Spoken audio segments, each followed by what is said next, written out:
village est dominé par un seigneur et le poids de cette domination est plus ou moins lourd relativement au rapport de force que les habitants coalisés ont su imposer au maître de la terre.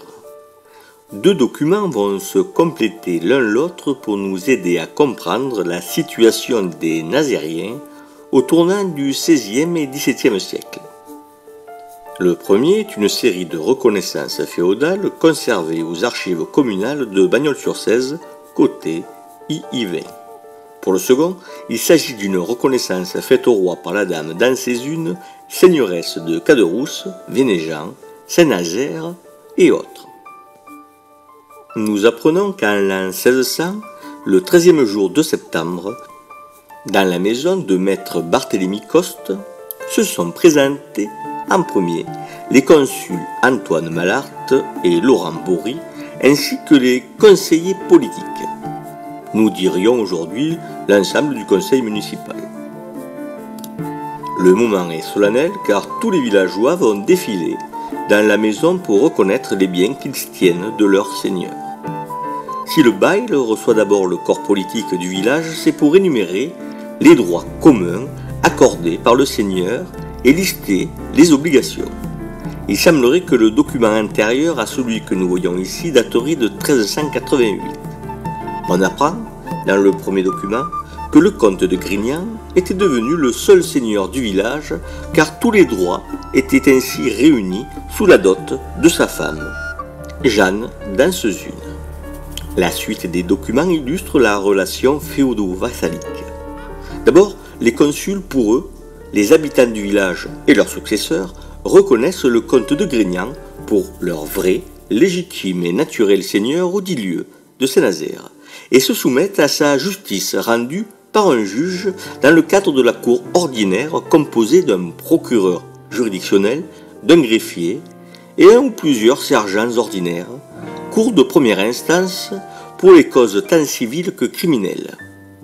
Cette justice, dont on peut dire qu'elle était à cette époque très proche du justiciable, était une source de revenus pour le seigneur et lui permettait de payer tous ceux qui contribuaient à rendre la justice. Les agents du seigneur garantissent seuls la validité des poids et mesures afin d'éviter les escroqueries à la vente. Après cela, on apprend que tous les incultes, toutes les mines découvertes ou à découvrir, toutes les perrières, entendez les carrières de pierre, appartiennent au seigneur qui en dispose comme il l'entend. Le seigneur détient la taxe sur les mutations, dit lots et ventes, qui consiste à un prélèvement sur toutes les ventes ou échanges de biens fonciers à hauteur de la 6e partie de la valeur du bien. C'était très cher. On ne s'étonnera pas que le marché de la terre et de l'immobilier fût à tonnes dans ces sociétés traditionnelles et que, pour éviter les taxes, les transactions ont été le plus souvent orales, donc garanties par le corps social villageois et son garant, la réputation. On rappelle ensuite que les Nazairiens doivent les censives annuelles et perpétuelles sur toutes leurs possessions, c'est-à-dire une sorte de loyer annuel pour les biens fonciers. Les Nazairiens parvinrent à racheter toutes les censives au prix de 6 livres d'argent, 2 sommets de grains et 20 poules. Cette simplification administrative permit sans doute une baisse du coût de la taxe. Plus prosaïque, le document stipule que toutes les langues des animaux tués dans le village seront données au seigneur. C'était donc un mets noble. La chasse étant interdite sans l'autorisation du seigneur, qui l'autorise pour chasser les nuisibles en corps de communauté, on dirait en battu aujourd'hui.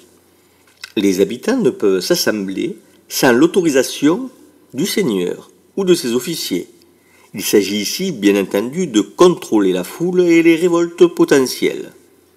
On apprend que le four utilisé par les habitants était banal, qu'il appartenait au seigneur, mais que les habitants avaient acquis le droit de le gérer eux-mêmes, moyennant 5 sols par an.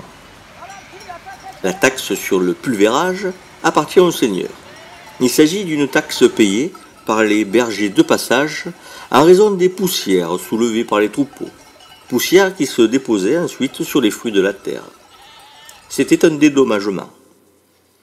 En commun, les Nazaréens reconnaissent encore une terre armasse de 2 sommets de superficie, soit un peu plus d'un hectare, sans doute un pré sec où l'on mène les bêtes aratoires, pêtres, mules et bœufs, et que l'on convertit régulièrement en labour.